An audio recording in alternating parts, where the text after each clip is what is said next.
영원한 언약의 흐름 속에 있는 자라는 제목으로 홍정진 담임 목사님께서 말씀 증거해 주시겠습니다. 한 단어도 안 틀리고 읽으신 분? 틀릴 것 같으니까 전체를 읽자고 그러시군. 가만 계시네요. 자, 함과 셈과 야벳의 족보가 그렇게 계속적으로 지금 나열되어져 있는 그런 장입니다. 오늘은 이 노아의 후손들이 어떻게 전 세계로 확산되어져서 퍼져 있는 것인가, 이거에 대한 본문이에요. 그래서 사실은 다 읽어야 돼요, 1장 전체를.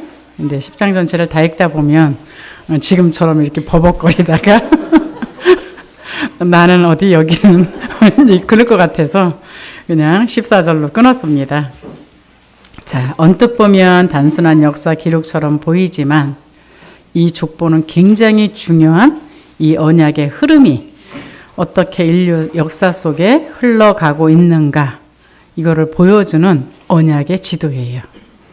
그래서 그냥 우리가 읽기 힘든 단어지만 굉장히 중요한 세상의 족속들이 퍼져나가는 그런 모습을 보여주고 있습니다.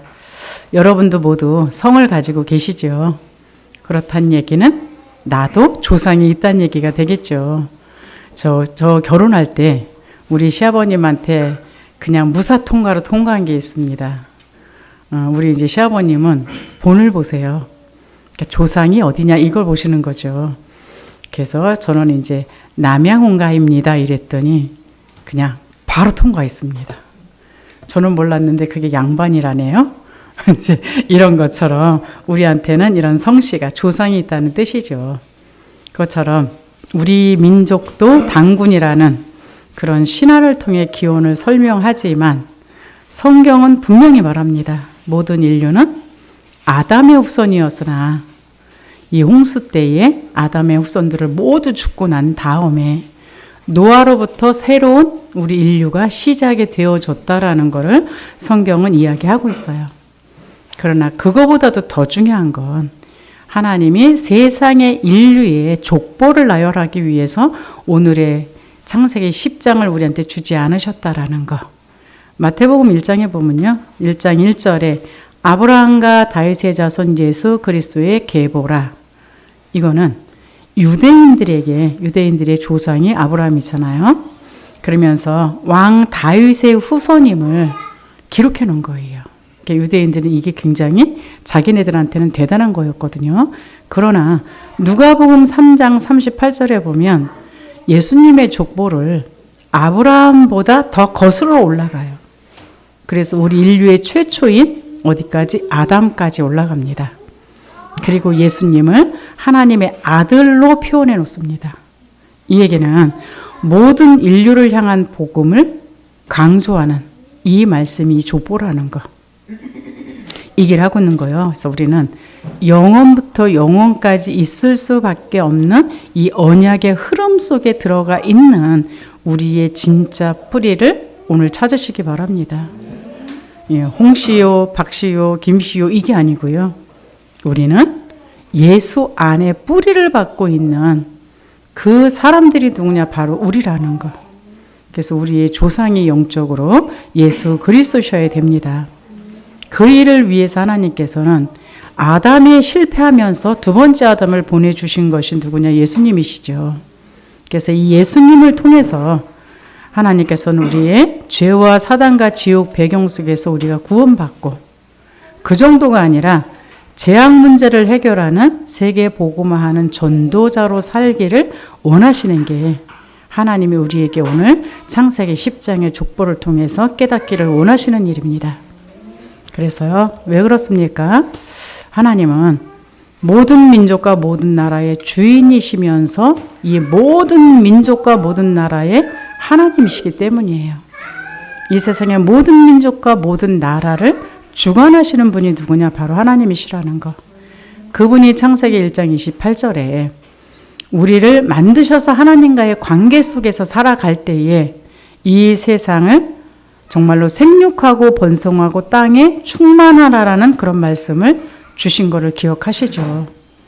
그랬는데 그 정도가 아니라 노아 홍수 이후에 창세기 9장 1절에서 7절 말씀 보면 이 노아가 방주에서 나오자마자 또 한 번 그 말씀을 반복해서 주세요.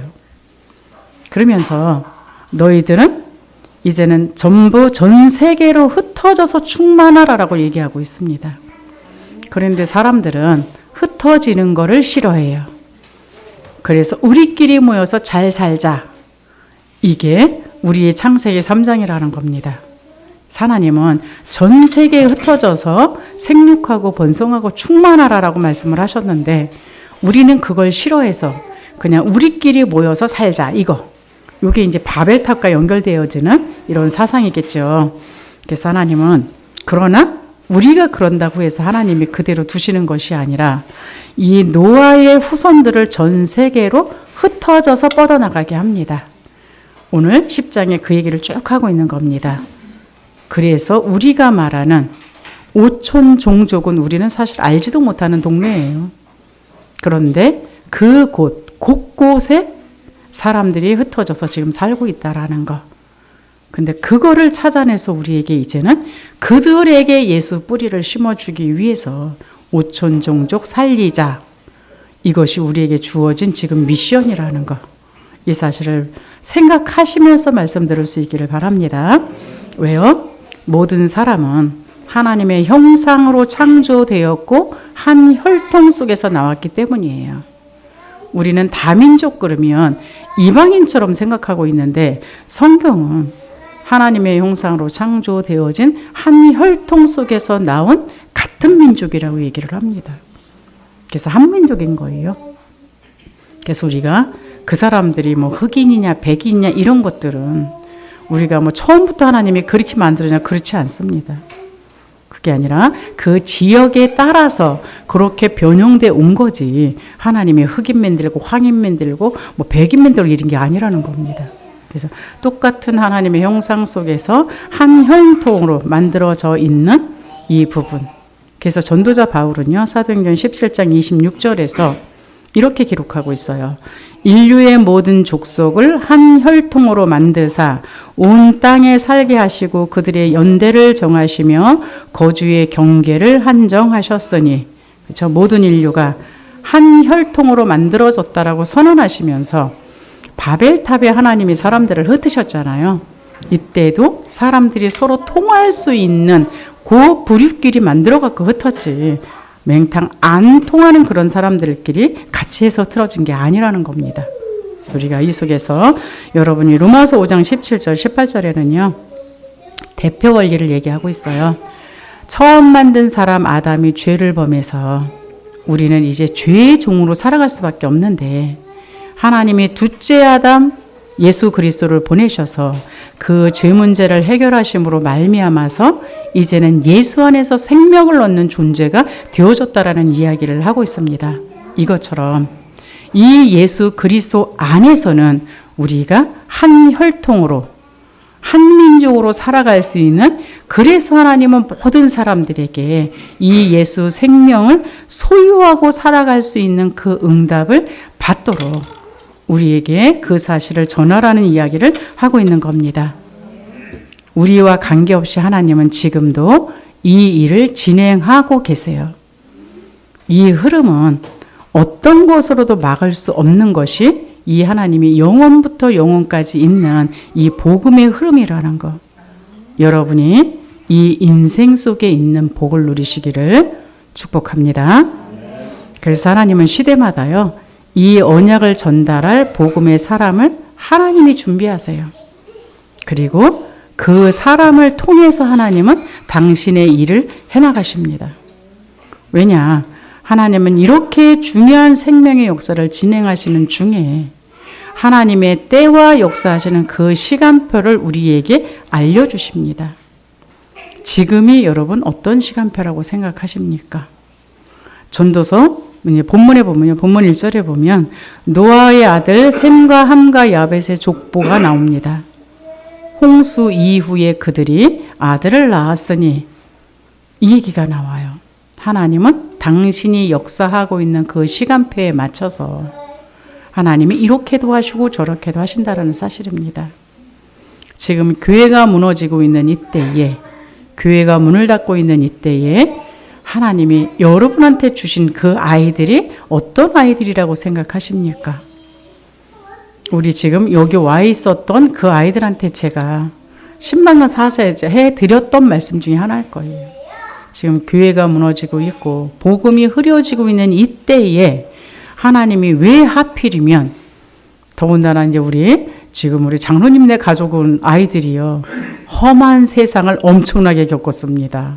여기서 뒤집어지고 저기서 뒤집어지고 또 뒤집어지고 막 이러는 험한 일들을 겪게 하시는 그 가운데 잉태를 하게 하셨고 이 땅에 나오게 하셨고, 우연 같습니까? 저는 우연이 아니라고 봅니다. 왜요?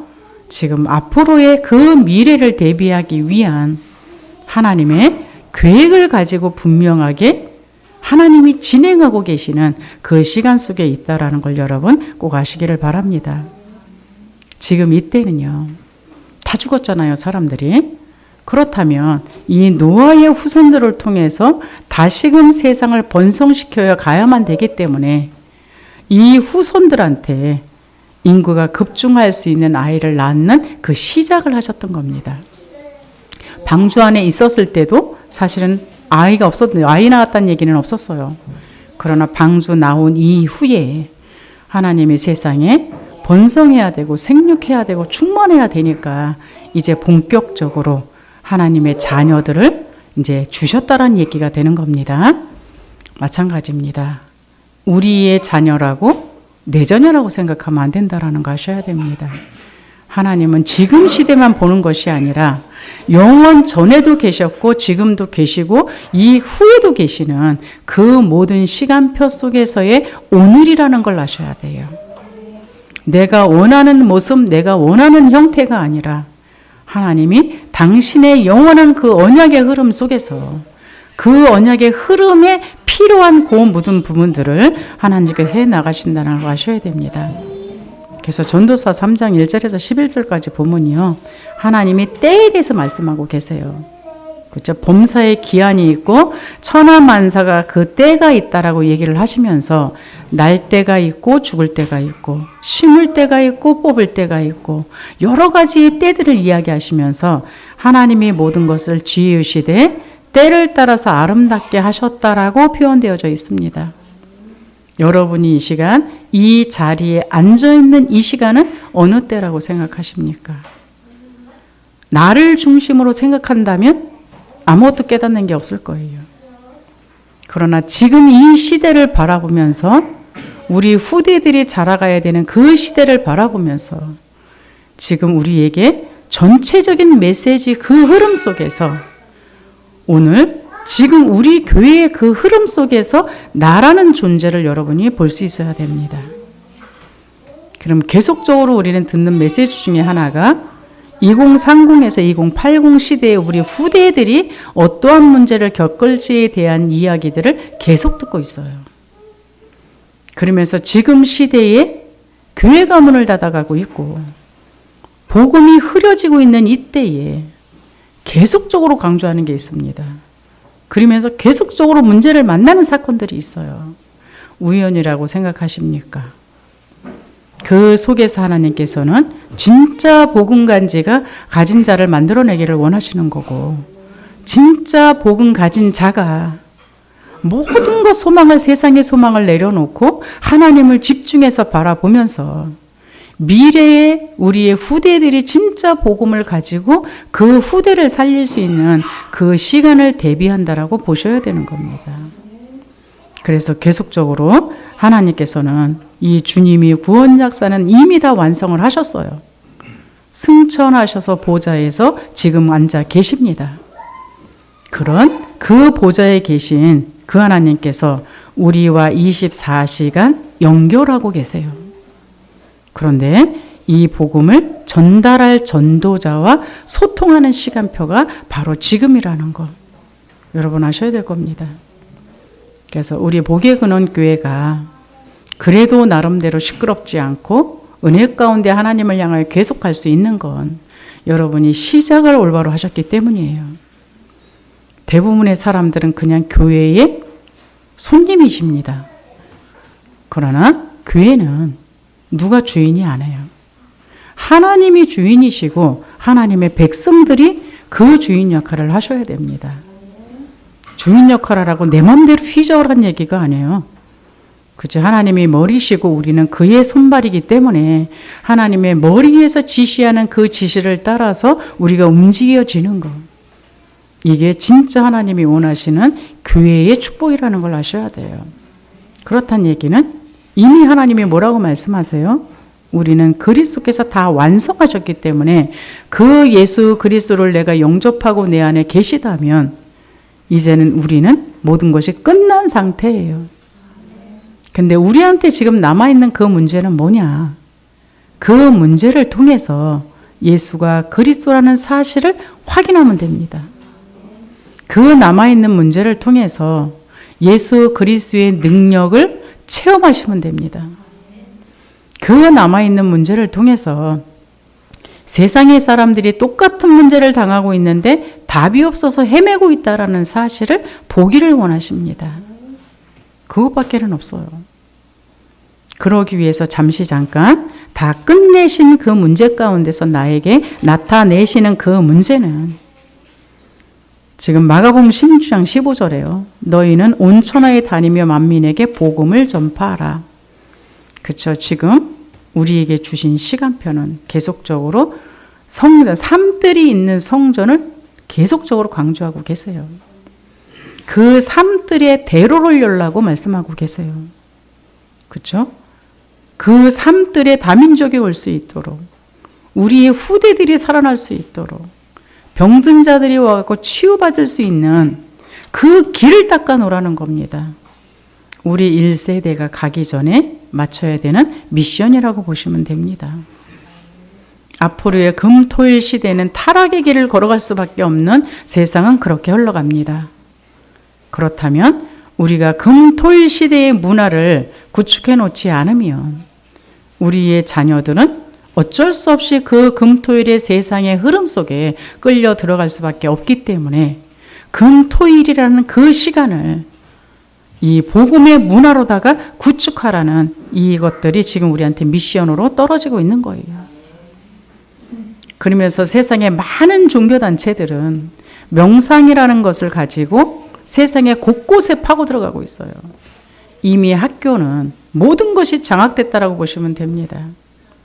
왜요? 제가 이미 지금 뜨는 단어가 아니에요. 제가 15년 전에 아마 학교에서 청소년 상담을 했을 겁니다. 거기에 청소년 상담의 집단 프로를 들어가게 되면 이미 거기는 명상 프로가 이미 껴들어가져 있어요. 근데 그 일을 하고 있는 모든 그 상담사들한테 그 교육청에서 돈을 대줘가면서 그 교육을 시키고 있어요. 그게 지금 세상이에요. 근데 사람들이 너무 성격이 이제는 더 이상 참을성이 없고 화가 너무 나는 이런 것들 때문에 많은 기업체에서 명상을 끌어들이고 있어요. 그래서 공식화시키고 있어요. 지금의 이야기가 아니라 이미 제가 알고 있는 그 10년 전부터도 이 일을 하고 있었던 거예요. 그러나 그때는 조금 앞서가고 있는 사람들의 이 일을 했다면 지금은 모두 보편화되어져 있는 이 시간입니다. 그럼 명상이 뭐예요? 나를 컨트롤하는 거예요. 이게 깊게 들어가지게 되면 접신을 하는 거예요. 이 사람들 얘기 들어보면 미래까지 보인대요. 근데 우리가 진짜 하나님 앞에 집중하는 묵상을 할 수 없다. 어떻게 세상을 이길까요? 이미 귀신의 세계 속에 접촉을 해가지고 접신을 해서 나의 미래까지 볼 수 있는데 나를 컨트롤할 수 있는 그 힘이 있는데 그런 사람들하고 세상에서 싸워서 과연 이길 수 있을까요? 묵상이라는 단어는 단순하게 메시지 조금 집중해라 이 단어가 아닙니다. 이 명상을 깊이 하는 사람들 이야기 들어가 보면요. 명상 속에 딱 들어가다 보면 내가 생각하지 못한 내가 살아나서 거기에서 자기가 알지 못하는 엄청난 그 지혜의 문들이 열려진대요. 근데 어떻게 그걸 할 수 없는 일반인들이 세상에 나가서 돈을 벌면서 불신자를 이깁니까?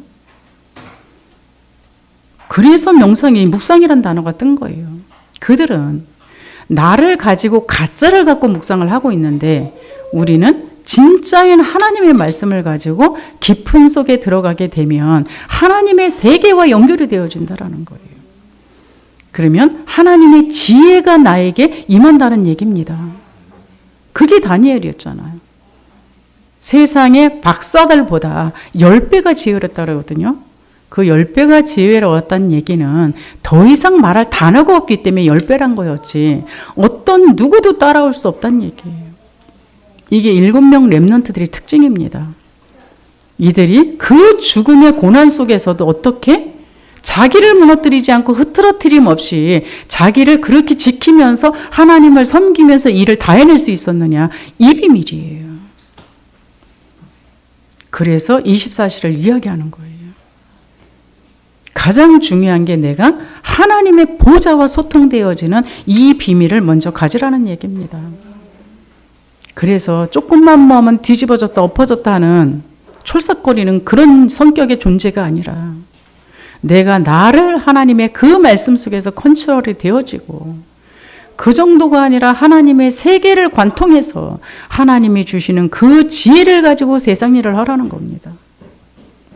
그 정도가 아니라 내가 한계를 느꼈던 이 모든 모습들을 넘어버리는 이 비밀이 뭐냐, 묵상이에요.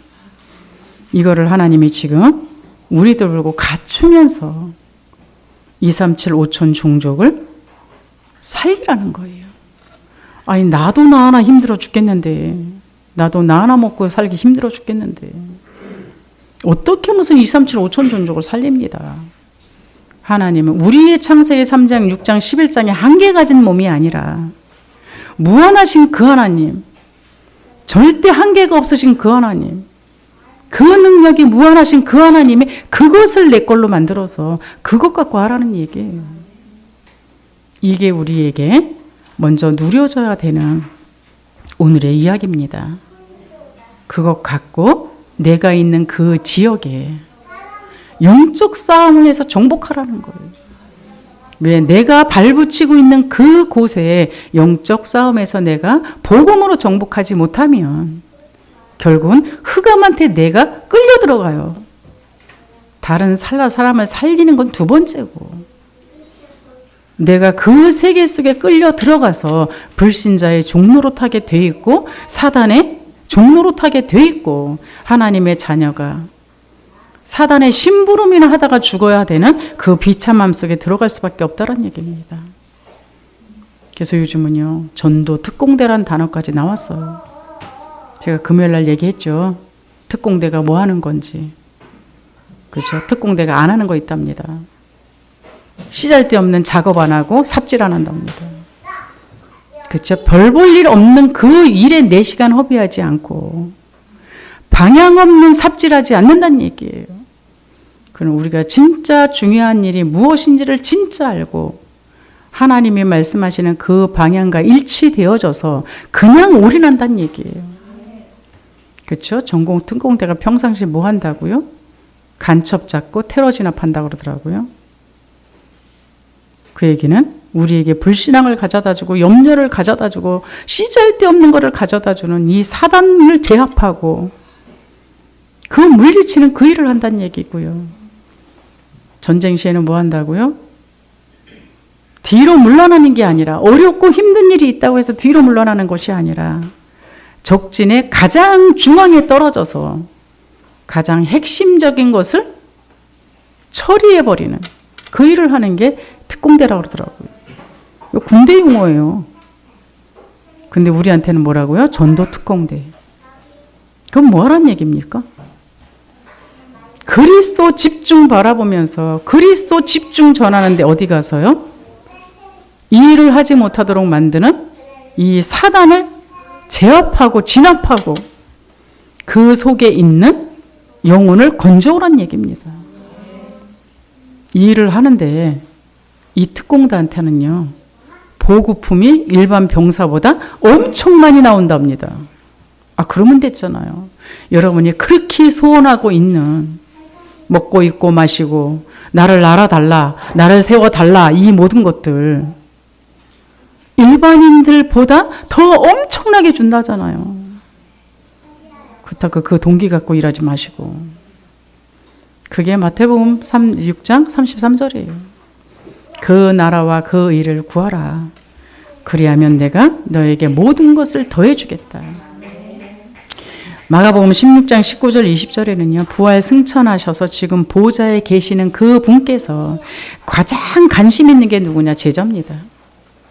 이 제자들이 복음을 전할 때에 이 하나님께서는 보좌에 계신 그 그리스도께서는 즉시 여러 역사를 해버리세요.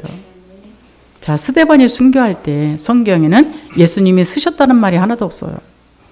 그러나 스데반이 순교하는 거기에 성경은 예수님이 일어서셨다라고 그랬어요. 죽는 거 구경하려고 일어서셨을까요?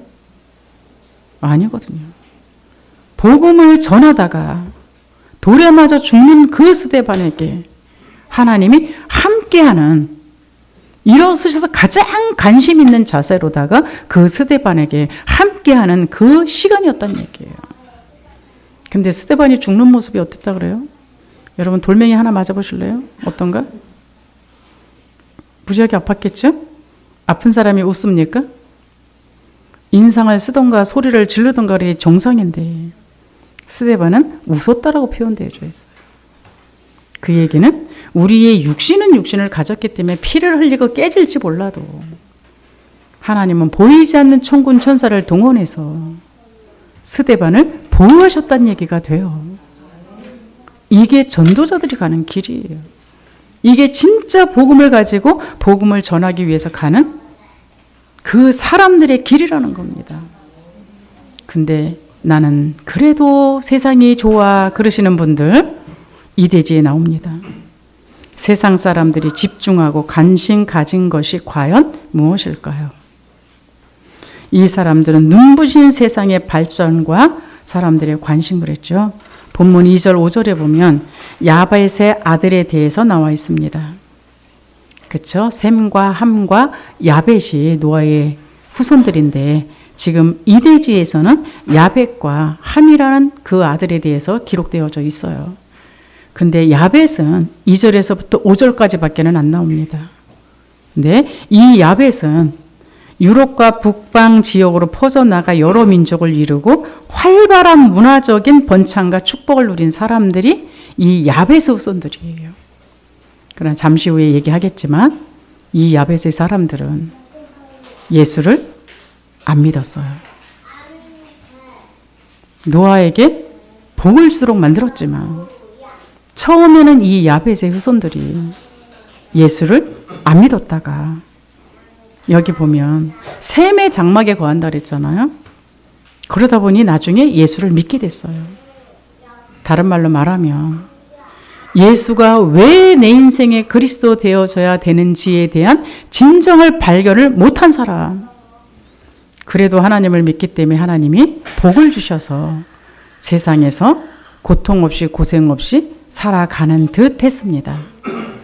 그런데요, 이 많은 장 중에 2절, 5절에서 나와 있는 거는 아주 간단합니다. 그리고 결국 나중에 셈이 제일 큰 아들이잖아요. 근데 아직 셈이 안 남았어요.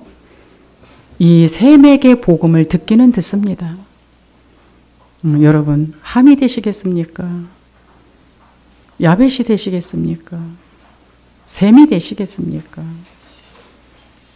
그렇죠. 복음을 가지고 복음을 전하는 그 자리에서 복음을 계속적으로 이야기했음에도 불구하고 그냥 그거에 대해서 별로 결론 내지 않았다는 얘기가 되는 거예요. 그런데요, 6절에서 20절까지 아주 길게 함의 후손에 대해서 이야기가 나옵니다. 함이 누구예요? 노아에게 저주받은 자식이잖아요. 근데 이 저주받은 자식을 왜 이렇게 길게 성경에 기록되어져 있느냐? 이유가 있겠죠. 여기 6절에서 20절까지 여러분들이 그렇게 버벅거리면서 읽은 그 이름들이 이 함의 후예들, 이 이름들이 있다라는 거 아셔야 됩니다. 근데요, 재미난 건 야벳의 집안보다 육신적으로는 세상적으로 훨씬 번창을 했다라는 거 아십니까? 그거 이상하지 않아요? 근데 여기 이 함의 후손만 그런 게 아니에요. 여러분 이제까지 창세기 들으셨잖아요. 창세기 4장에 보니까 아벨을 죽인 형 가인도 세상의 모든 문화 문명을 다 번창시켰어요. 그 정도가 아니라 창세기 6장에 보면 이 네피림화 되어서 버린 이 사람들이 세상의 문화 문명을 다 발전시켰다라고 나와 있습니다. 왜 그렇습니까? 근데요, 특징들이 있어요. 이들이 하나님 보시기에 악했다라고 표현되어 있어요. 여러분, 육신적이고 세상적인 번성이 그들의 관심사였기 때문에 발전은 했고 성공은 했을지 모르지만 반면에 그런 세상에는 이 수많은 범죄들이 난무할 수밖에 없다라는 거. 이것이 진짜 복일까요? 그러면서 두 번째요. 니무롯의 도시처럼 세상은 발전하지만 그 안에 숨겨진 타락이 있다라고 말씀하고 있어요. 오늘 본문 속에는 세상 번성의 실상이 어떤지에 대해서도 말씀하고 있습니다. 이 8절 9절에 보면요. 구스가 또 니무롯을 낳았으니 구스는 셈의 아들입니다. 아니 함의 아들입니다. 그러면 구스의 아들이 니무롯이라는 얘기죠. 그는 세상의 첫 용사라. 그가 여호와 앞에서 용감한 사냥꾼이 되었으니 여기 보니까요. 잘못 이해하면 세상의 첫 용사라. 그는 여호와 앞에 용감한 사냥꾼이 되었으니 이렇게 나와 있는데요. 이 니무롯 그러면 네피림과 연결되는 이름이에요. 네피림의 후손들은 분명히 노아 홍수 때 물에 다 빠져 죽었거든요. 그러나 사단은 죽지 않았다라는 걸 아셔야 돼요. 그래서 그 네피림의 그 흐름을 이은 자가 누구냐? 함의 손자 니무롯이라는 거. 근데 여기요. 니무롯 그러면 용사다, 유명한 사냥꾼이다 이런 얘기가 있죠. 근데 히브리어나 이런 데 해석을 보면은요. 폭군이다, 영웅이다, 반역자다 이런 뜻도 있습니다. 그래서 뭐 자이언트라고도 부르고요. 그럼 여러분 생각하실 때 어때요? 엄청난 힘이 있다라는 걸로 좀 받아들여 주겠죠. 그런데요. 여기 보면 본문에 그리고 여호와 앞에 용감했다는 말은 우리가 생각하는 복음의 용감한 전도의 특공대가 아니고요. 하나님을 반역하는 데 용감했다라는 거. 하나님을 무시하고 하나님을 대적하는 그런데 용감했다라는 얘기예요. 그리고 여기 보면 본문 10절에서 12절까지 보면요. 이 니무롯이 건설한 성의 이름이 쫙 나옵니다. 근데 그 중에는 다음 주에 나올 바벨이라는 이름도 나와. 그래서 이 니무롯이 성경에 기록되어져 있는지 않는데요. 유대 전승이나 외경이나 이런 데 보면 이 바벨 탑을 건축하는 주도한 인물이 누구냐? 바로 이 니무롯이라고 나옵니다. 어떻습니까? 바벨 탑을 왜 건설했어요? 우리가 하나님 없이도 우리의 힘으로 우리에 모여져서 하나님을 대적하기 위해서 만든 게 뭐냐? 이 바벨 탑이에요. 세상에 성공한 사람들의 모습이 이렇다는 거 아셔야 돼요. 왜? 나는 나의 힘으로 성공했기 때문에 굳이 하나님 필요 없어. 나는 나의 힘으로 할 수 있기 때문에 구원 같은 건 별 볼 일 없어. 자기만 그러는 것이 아니라 그 성공한 힘을 가지고 곳곳에 성을 세우면서 그 자기가 왕 노릇하고 있는 여러분 많이 들어봤던 사단이 세상에 왕 노릇하는 그 흐름 아니겠습니까? 우리는 세상에 불신자의 번영과 발전을 부러워할 필요가 없다라는 거. 그렇다고 두려워할 필요도 없다라는 거. 하나님은 그 불신자의 발전과 성공을 잠시 허용하는 것뿐이에요. 왜냐? 잠언 16장 4절에는요. 악인도 악한 날에 적당하게 하시고 마태복음 13장에 보면요. 가라지인데 뽑지 말고 그냥 두라 그랬어요. 왜? 그 가라지를 뽑다가 알곡이 다칠까 봐 걱정한다라고 말씀하고 계십니다.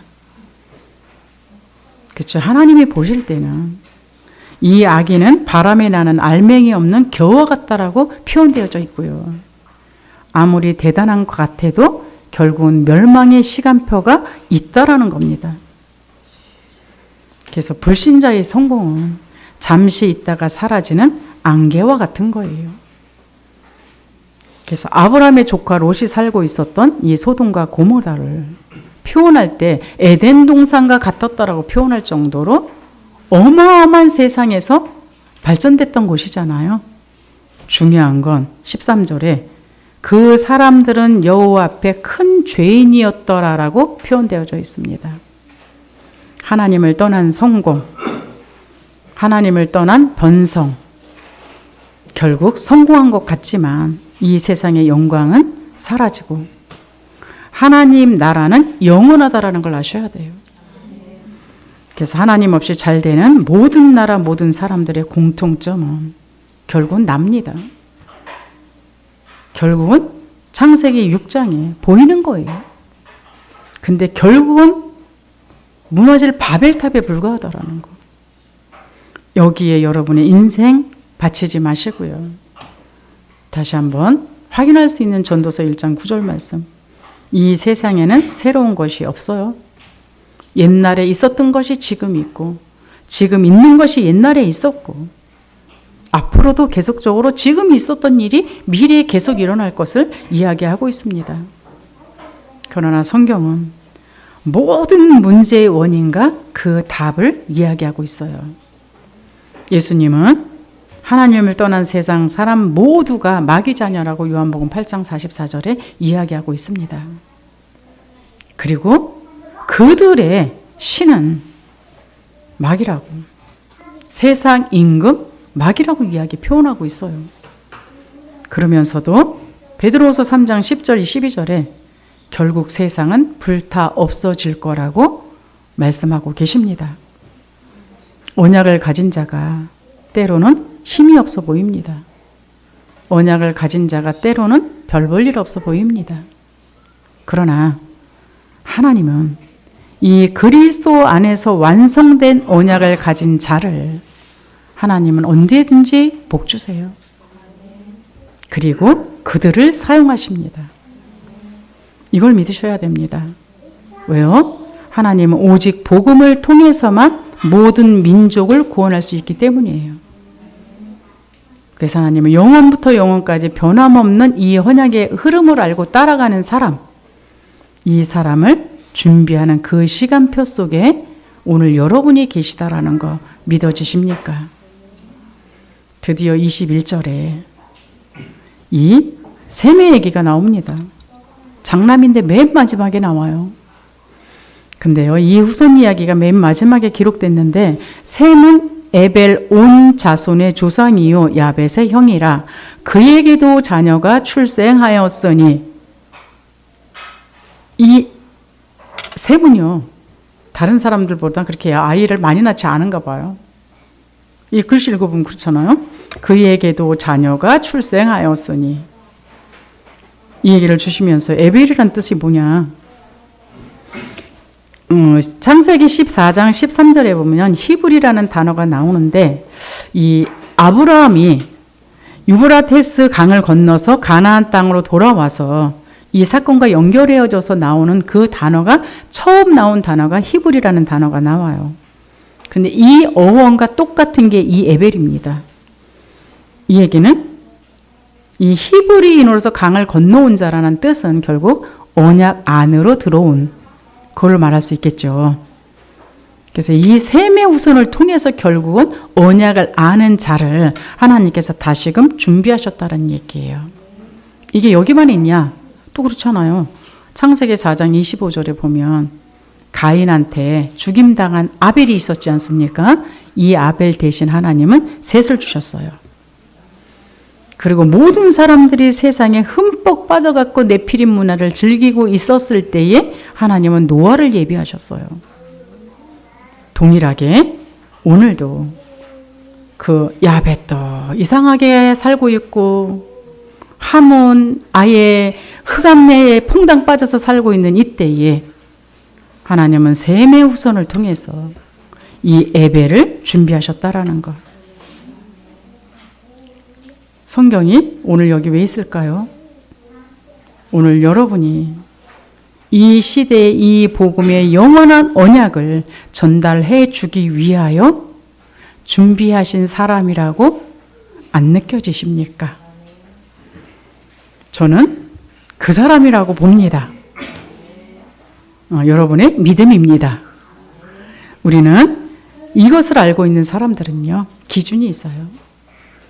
세상의 모든 것들을 바라보는 것이 기준이 아니고, 세상에 있고 없고가 기준이 아니고, 되고 안 되고가 기준이 아니라 하나님의 말씀이 기준이 되어서 살아갑니다. 그 말씀과 맞지 않는 그것을 가지고 영적 싸움을 하고 있어요. 그러다 보니까 당연히 그 말씀에 집중하다 보니 24 기도 속에 들어갈 수밖에 없겠죠. 그래야만 창세기 3장에 사로잡힌 세상의 거대한 세력과 영적 싸움에서 승리할 수 있다라는 현실입니다. 그래서 우리의 영적인 싸움은 지식이 아니에요.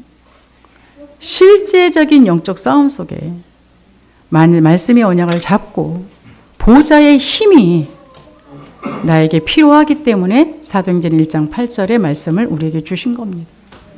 오직 성령이 너희에게 임하시면 너희가 권능을 받고, 우리의 힘으로는 도저히 안 되기 때문에 하나님의 그 능력이 임해야만 올바로 승리하고 살아갈 수 있는 그 비밀, 이 비밀을 아는 자는 이사야서 33장 19절에 보니까요, 강포한 백성을 다시 보지 아니하리니, 그렇죠? 강포한 백성, 니므롯과 같은 세상의 강한 자로서 하나님을 대적하고 하나님을 거역하고 세상의 번성과 세상의 발전에만 신경 쓰는 이 엄청난 무리들과의 싸움 속에서 이겨서 승리할 수 있는 이 사람들이라는 겁니다. 그래서 우리는 영혼 속의 오늘을 사는 사람들입니다. 그렇다면 영원하신 그 하나님의 그 언약에 집중할 수 있기를 바랍니다. 이럴 때 우리에게 만나는 그 모든 만남과 사건과 일들은 영원한 만남이에요. 그리고 그 속에서 하나님의 시간표가 있다라는 것. 그것을 통해서 하나님의 망대와 여정과 이정표를 걸어갈 수 있는 그 응답을 누릴 수 있는 겁니다. 우리 보국의 근원교회 성도님들이 매일, 매시, 매사 이걸 확인할 수 있기를 바랍니다. 하나님이 나에게 주신 언약의 말씀이 무엇입니까? 나의 가정 속에 주신 언약의 말씀이 무엇입니까? 우리 교회 속에 주신 언약의 말씀이 무엇입니까? 여러분의 현장 속에 주신 하나님의 말씀이 무엇입니까? 이게 날마다 확인되고 그 답을 여러분 찾아내시기 바랍니다. 그게 찾아졌을 때에 진짜 24시 기도 속으로 들어갈 수밖에 없고, 우리를 속이는 사단은 무릎 꿇을 수밖에 없다라는 것. 그래서 하나님은 모든 시대 모든 민족을 향해서 복음의 사람을 파송하셨어요. 이것이 창세기 9장 27절이죠. 하나님이 노아를 통해서 야벳이 번창하지만 셈의 장막에 거할 것이라는 말씀을 이미 주셨습니다. 그래서 하나님은요, 야벳의 후손들이 세상에서 번창했지만 처음에는 하나님을 안 믿었다 그랬죠. 그러나 이 셈의 장막에 거하면서 이 복음을 들을 수 있었다라는 것.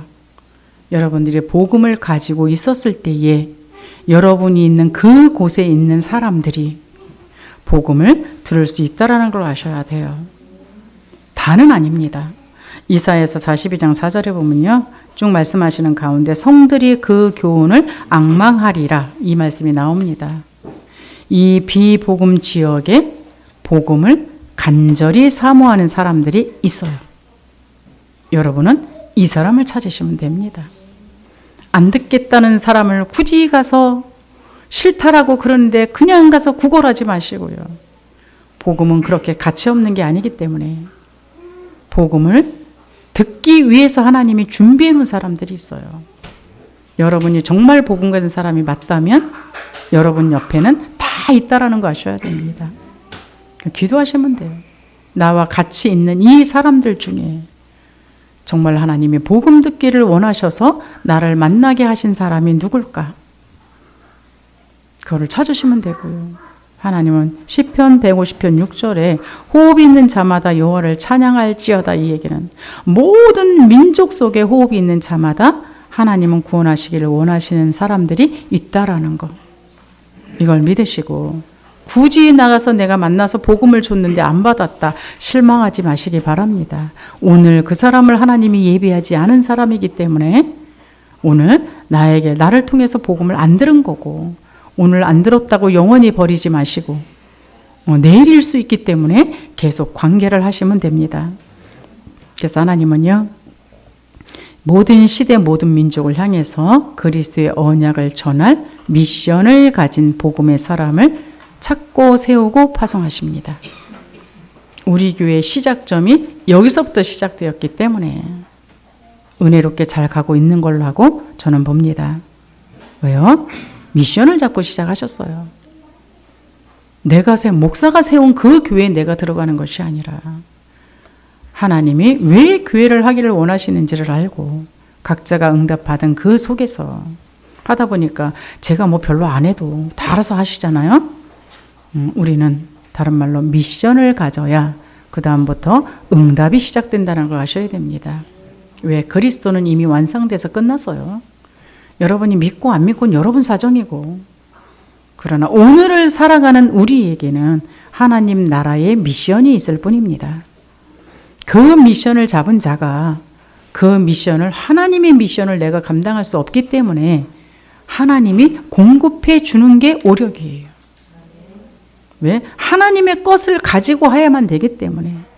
우리는 그 사실을 알고 주님을 조금만 바라보게 되면 하나님이 역사하신다라는 거. 그래서 오순절을 먼저 체험하시라는 겁니다. 말씀을 마칩니다. 오늘 본문 말씀은요, 노아의 후손 이야기를 하는 것 같지만 그 얘기가 아니고요. 모든 나라, 모든 백성이 예수 그리스도의 나라 백성 되기를 원하시는, 그래서 그의 조상이 우리 하나님이 되기를 원하시는 그 마음이 들어있다라는 것. 더 나아가서 진짜 재앙 문제를 해결하고 영적 문제를 해결하고 대비하는 전도자라는 미션을 여러분들이 잡고 살아가기를 원하신다라는 것. 왜요? 세상이 아무리 발전하고 과학이 발전한다 할지라도 절대 해결할 수 없는 게 있어요. 아무리 AI가 계속적으로 발전을 한다 할지라도 해결할 수 없는 게 있어요. 제가 가끔 AI를 좀 사용하거든요. 영적 비밀은 절대 해석을 못합니다. 영적 단어를 집어넣으면요, 전혀 관계없는 단어가 나와요. 그래서 일반적인 책을 설명해 줄 수 있을지는 모르지만 우리가 사용하고 있는 이 단어들은 해석조차를 못해요. 그러니까 너 멍청이니? 그럴 때가 있어요. 그러면 AI가 뭐라는지 아십니까? 그런 말씀 하지 마세요. 그러니까. 그건 알아들어요. 그렇죠?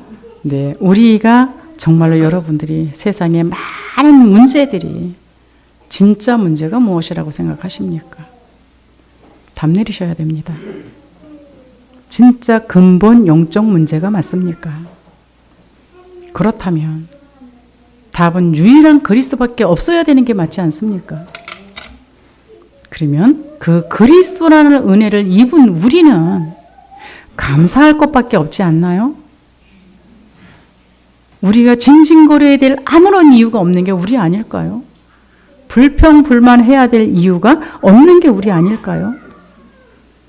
그렇다면 저와 여러분들은 이제 일어나는 모든 문제와 사건과 상황들을 하나님의 영원 전부터 영원까지의 그 시간표 속에서 오늘이라는 해석을 여러분 하실 수 있었으면 좋겠습니다.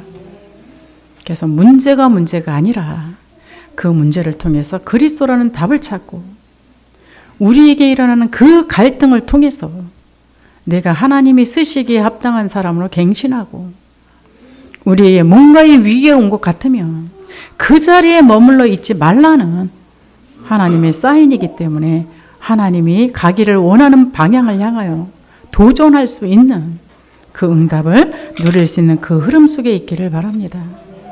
오늘 하루 종일 예배하는 가운데 그리스도가 지식이 아니고 진짜 깊은 묵상 가운데 정말 내 인생에 해답되시기를 주의 이름으로 축복합니다. 기도합니다. 하나님 아버지 감사합니다. 오늘 말씀을 통해 우리가 언약의 흐름 속에 있는 자임을 깨닫게 하시니 감사합니다. 노아의 후손을 통해 민족을 퍼뜨리시고 예수 그리스도 안에서 구원의 길을 여신 은혜를 찬양합니다. 세상의 화려함이 아닌 하나님 나라를 먼저 바라보게 하시고 하나님의 말씀의 망대 기도의 여정 전 세계 살리는 전도의 이종표를 세워 영적 싸움을 감당하는 우리의 삶이 완성된 그리스도의 영원한 언약 안에 있음을 알고 누리게 하옵소서. 한 주간 그리스도 세계복음화 영원한 언약의 흐름 속에 있는 믿음의 사람 되게 하여 주옵소서. 전 세계가 네피림화 되어 있는 현장에 하나님의 절대 망대를 세우는 절대 제자의 응답 누리게 하여 주옵소서. 예수 그리스도 이름으로 기도하옵나이다. 아멘.